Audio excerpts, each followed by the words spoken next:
Then Jesus brought them to an olive grove called Gethsemane, and he said, "Sit here while I go ahead to pray."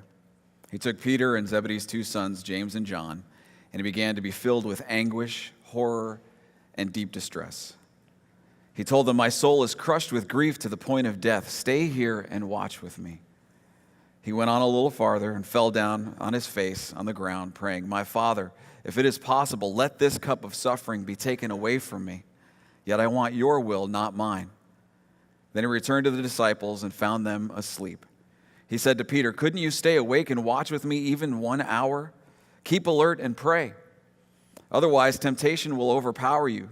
For though the spirit is willing enough, the body is weak." Again, he left them and prayed more fervently. He was in such agony of spirit that his sweat fell to the ground like great drops of blood. "My Father, if this cup cannot be taken away until I drink it, your will be done." He returned to them again and found them sleeping, for they just couldn't keep their eyes open. So he went back to pray a third time, saying the same things again. Then he came to the disciples and said, "Still sleeping? Still resting? Look, the time has come. I, the Son of Man, am betrayed into the hands of sinners. Up, let's be going. My betrayer is here."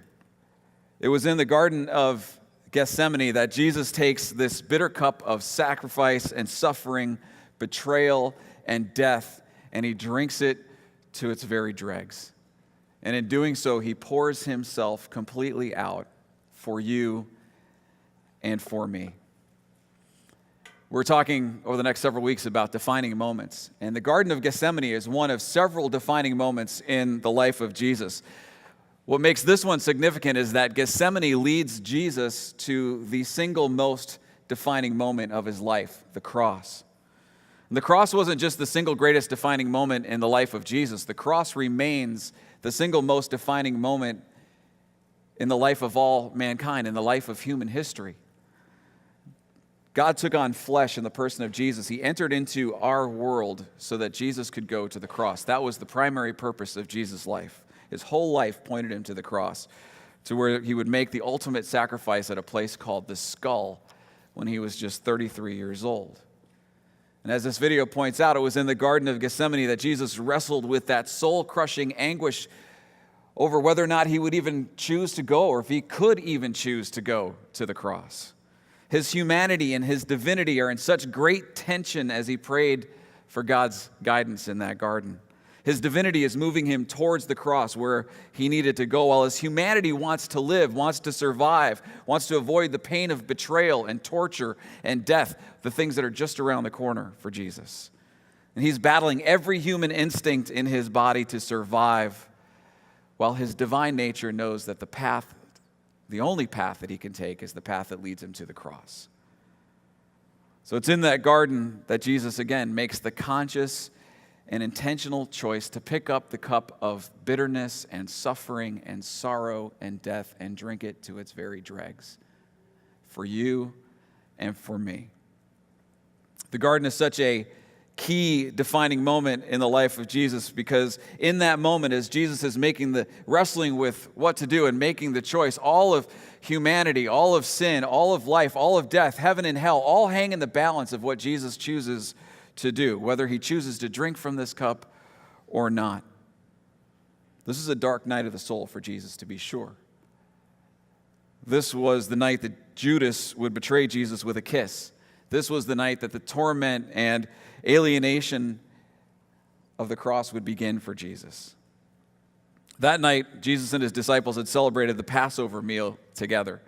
And after that meal, they made their way towards the Garden of Gethsemane, which was a place that Jesus often took his disciples, a place of retreat, a place where they could get away. And on the way to the garden, Jesus tells these disciples that they would all soon desert him. They would all abandon him. In fact, they would all do it that very night. And none of them believed that they would. It was the last thing that they thought they would do, is abandon Jesus. And of course, Peter, being the most bold of all the disciples, made the most bold declaration that he would never abandon Jesus. In fact, he would die before ever considering abandoning Jesus. Famous last words. The other disciples, not wanting Peter to be the hero, all vowed to do the same, that they would die before ever abandoning Jesus. So as they get closer to the garden, something begins to happen within Jesus, something that had never happened before. The weight of the world literally hits Jesus like a tsunami, knocking him off balance. Jesus is, and all this, the gospel accounts tell us this, Jesus is overwhelmed by the pain and the suffering and the sorrow and the anguish that he's going to have to endure in the next couple of days.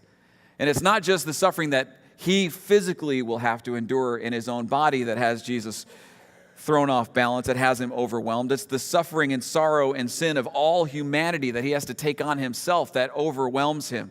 And the weight of all of this is just too much for Jesus to bear. He's overcome by anxiety. He's overcome by fear. He's overcome by the horror of what he's going to have to go through, what lies ahead of him. And so in that moment, in this defining moment in Jesus' life, he needs his three closest friends to be there for him. He needs Peter, James, and John to be there with him in the midst of his suffering. And these were the guys that pledged their lives. These were his friends. They would never desert him. They would die before doing so. Jesus knew they would desert him. Jesus knew these guys would bail on him. He knew them all too well. He knew them better than they knew themselves. And yet he still wants them to be there with him. He still wants his friends there while he's enduring this great suffering. Jesus is in that place where no one else could understand or enter into what he was going through.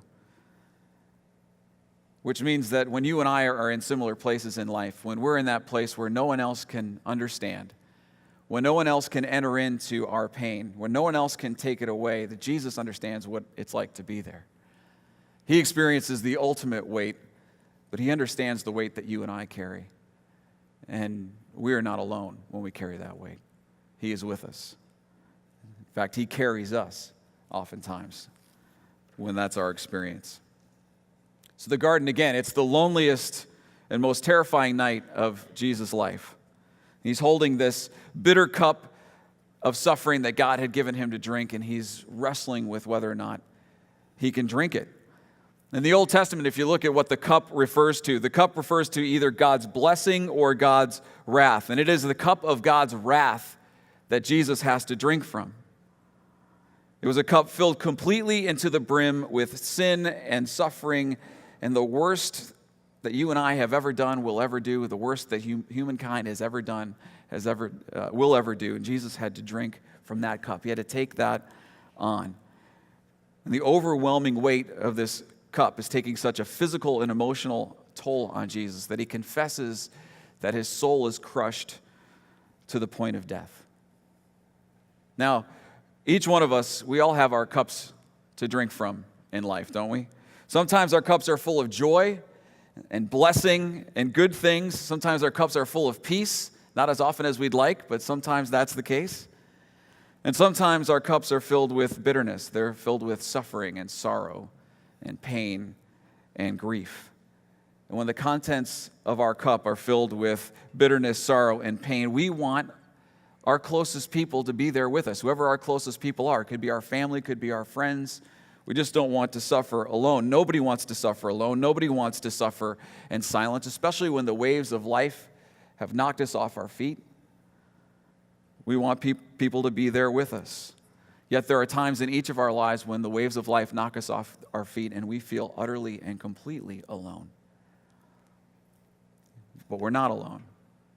God is not only aware, he is involved in the circumstances, in the details of even the worst circumstances. Even when our cup is filled with the greatest amount of bitterness, God is with us.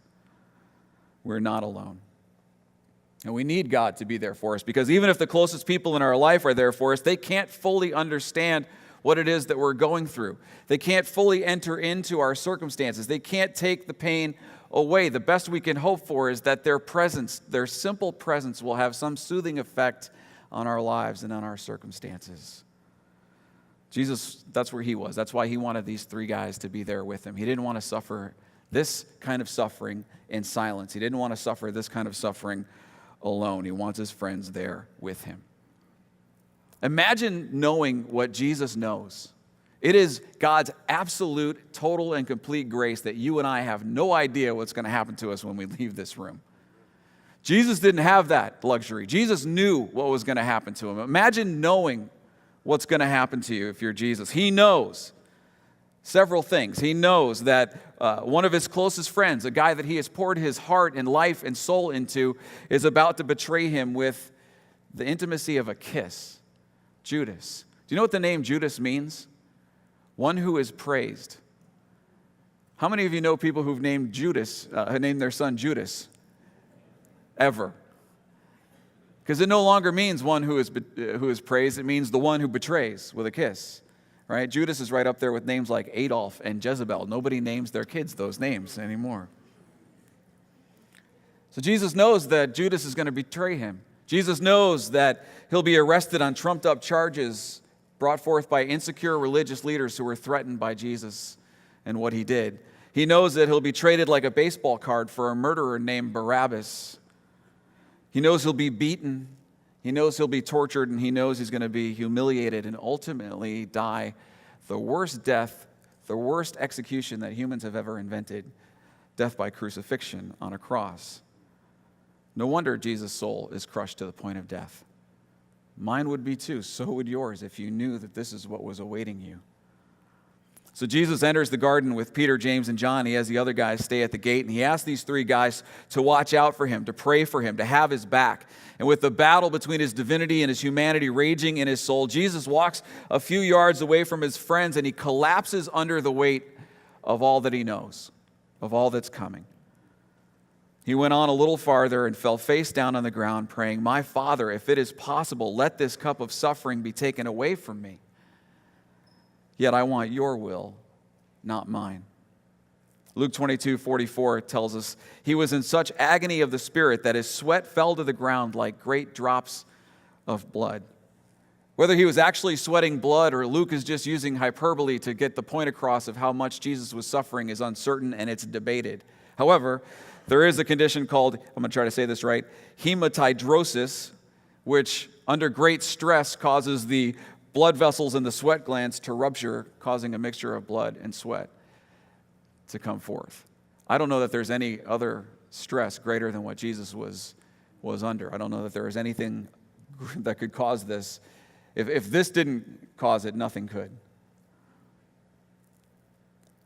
So many people have hypothesized over the years that Jesus was in so much anguish because he doesn't want to die. He's just 33 years old. Nobody wants to die when they're 33. 10 days ago, I turned 44, and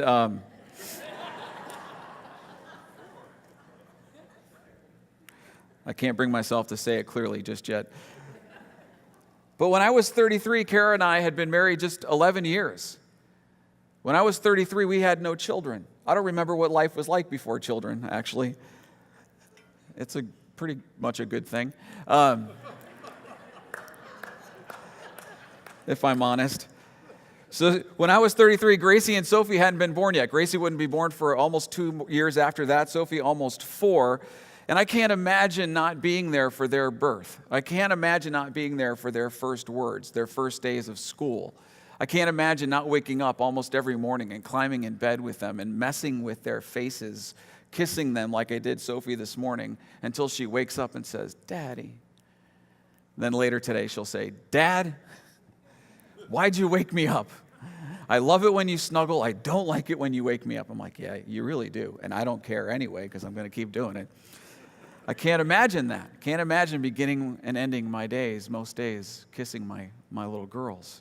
Jesus did not want to die at 33 years old, but the battle raging in his soul had very little to do with his fear of dying. The cup that Jesus had to drink from contained far worse things than death. So Mark 14 tells us, he went on a little further and fell face down on the ground. He prayed that if it were possible, the awful hour awaiting him might pass him by. "Abba, Father," he said, "everything is possible for you. Please take this cup of suffering away from me. Yet I want your will, not mine." He's praying for help, and yet he prays that dangerous prayer at the end. That the prayer of surrender is a dangerous prayer. "Yet not my will, but yours." This is the first time, by the way, that we see Jesus refer to God as Abba. And this is a great name. I love it. I use it in my journal all the time when I'm talking with God. It's a name that reveals the intimacy that existed between Jesus and his Father. There is a deep and unbreakable bond between the two of them. There is a deep and unshakable love. Jesus trusts his Father, his Abba, totally and completely, even in the midst of the pain and suffering he's enduring in the garden. Now, the term Abba, we can't accurately or completely translate it into English. We can't do this term justice. We don't have a word that describes the tender, trusting, and intimate love contained in the word Abba. The closest thing we have is daddy, which doesn't really do it justice. Yet, every dad in the room, especially those of us who have daughters, we know what it is for our children to say daddy. We know what it is to hear that word and to experience a love so deep, so tender, that we would go to the ends of the earth for our children, that we would sacrifice everything for them, that we would go to the gates of hell if we had to for our children. A lot of us in this room are called daddy by our children, but when our child calls us daddy, we are the only daddy in the world, right? Daddy is an expression of the deepest love and the most complete trust our children know. The deepest love and most complete trust our children know. That's the best we can do to describe what Abba means. And so Jesus cries out, Abba, Daddy, save me. Please take this cup of suffering away from me, yet not my will, but yours. Jesus knew what he had to do. It was just getting to the place where he could do it. He knew that only his sinless and blameless life could drink the cup. He knew that it was his life and only his life that could make the ultimate sacrifice for your sin and for my sin and for the sin of all humanity. And by the way, when we get so familiar with Jesus and his story sometimes that it's hard for us to remember that Jesus didn't go to the cross like a robot pre-programmed to do so. It wasn't easy for Jesus to go to the cross. He agonized over going to the cross. He desperately wanted God to rescue from all this if it was at all possible, which is why he prays, Abba, is there another way? If so, let's find that way. Let's do that. But not my will, yours be done. Jesus knew that God was more than capable of rescuing him from all this, and that's what he wanted. Certainly the very human side of Jesus wanted God to rescue him from all this. Yet, not my will, but yours be done, was his dangerous prayer of surrender. Jesus surrenders to God's purpose. He was willing to drink from this cup if that's what had to happen, if that was God's way. And again, the cup isn't just death. Drinking the cup would certainly bring death, but it would also bring something far worse. It would bring separation from God, something Jesus had never known. And that was far worse for him than simply dying. And in drinking the cup, Jesus would become sin. And in becoming sin, he would take on and experience the full measure of God's wrath. And he would do so that you and I would not have to. 2 Corinthians 5:21 says, For God made Christ, who never sinned, to be the offering for our sin, or to be sin, so that we could be made right with God through Christ. 2 Peter 2:24. He personally carried away our sins in his own body on the cross so we can be dead to sin and live for what is right. You have been healed by his wounds. Henry Nouwen, or Henri, if you're so inclined, he says, Jesus' cup is the cup of sorrow, not just his own sorrow, but the sorrow of the whole human race. It's a cup full of physical, mental, and spiritual anguish. It's the cup of starvation, torture, loneliness, rejection, abandonment, and immense anguish. It is the cup full of bitterness. Jesus drank from that cup, poured himself out so that you and I could experience hope, so that you and I could experience life, so that we could experience purpose in relationship with God, forgiveness, mercy, and not just small forgiveness and small mercy, but mercy and forgiveness that covers every one of our sins, from the least to the greatest. And because Jesus drank from this cup, you and I don't have to be alone. We don't have to be without hope as we drink from whatever cup we hold in our hands as we sit here today. He's with us. And he knows what we're going through. Matthew 26, verse 40 says, Then he returned to the disciples and found them asleep. And he said to Peter, Couldn't you stay awake and watch with me even 1 hour? Keep alert and pray, otherwise temptation will overpower you. For though the spirit is willing enough, the body is weak.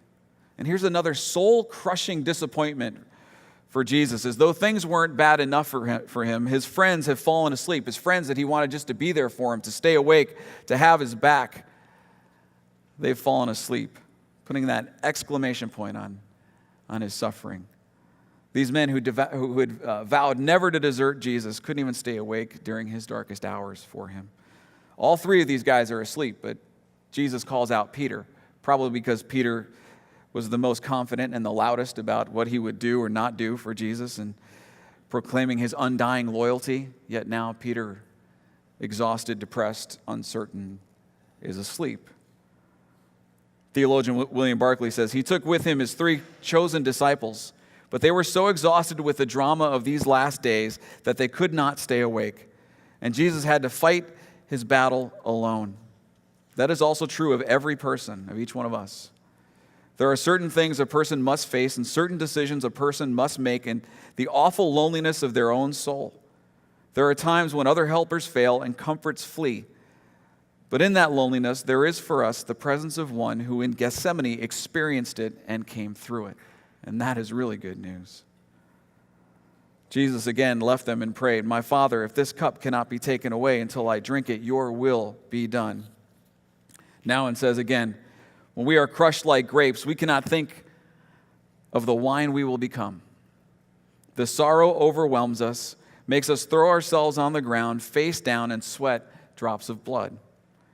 Then we need to be reminded that our cup of sorrow is also a cup of joy, and that one day we will be able to taste the joy as fully as we now taste the sorrow. Jesus would drink his cup of suffering and sorrow, and he would drink that cup so you and I so he could give us a chalice of hope and salvation, of life and forgiveness and purpose. Have we tasted that cup? The one that Jesus offers us, that cup of joy. Are we drinking from it in these days? Are we desperate for that cup? Matthew 26:43, he returned to them again and found them sleeping, for they just couldn't keep their eyes open. Mark tells us that when Jesus woke his guys up the second time, they didn't know what to say. What could they say? They had let Jesus down and they knew it. So we went back to pray a third time, saying the same things again. And Jesus, when he goes back the third time, crying out for God to intervene, he prays again for the cup to pass or the strength to drink it. And Luke 22 is the only Gethsemane passage that tells us that God sent an angel to comfort Jesus and to encourage him this third time. And it was in that third time of prayer and through the ministry of this angel that Jesus finds the courage to fully trust and to fully surrender to his Abba. It's where he finds the courage to drink the bitter cup of suffering. Last quote from now. And Jesus possessed a trust beyond betrayal, a surrender beyond despair, a love beyond all fears. This intimacy beyond all human intimacies made it possible for Jesus to allow the request to let the cup pass him by become a prayer directed to the one who had called him my beloved. Notwithstanding his anguish, that bond of love had not been broken. It couldn't be felt in the body nor thought through in the mind, but it was there beyond all feelings and thoughts, and it maintained the communion underneath all disruptions. It was the spiritual sinew, the intimate communion with his Father that made him hold on to the cup and pray, "Let it be as you would have it." This was not a show of willpower, staunch determination, or great heroism. This was a deep spiritual yes to Abba, the lover of his wounded heart.